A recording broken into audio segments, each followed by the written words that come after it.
We'll walk you through the steps in creating a flowchart. Choose between templates or starting from scratch.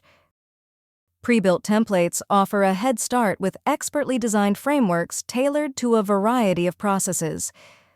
Select New. Type flowchart in the search bar. You will see pre-built flowcharts that you can use according to your needs. Alternatively, you can start from a blank slate, utilizing native shapes and smart art graphics. PowerPoint provides us with two practical tools to create flowcharts: Shapes and Smart Art Graphics. Go to the Insert tab, select Shapes. Shapes are individual elements we can drag onto our canvas, resize, and connect freely to reflect the specifics of our process.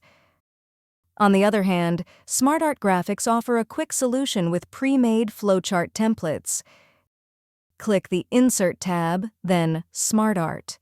In the pop-up window, choose Process, and pick a style that resonates with the flow of the information. If you found this video helpful, please click the like button and subscribe to our channel for even more helpful tutorials.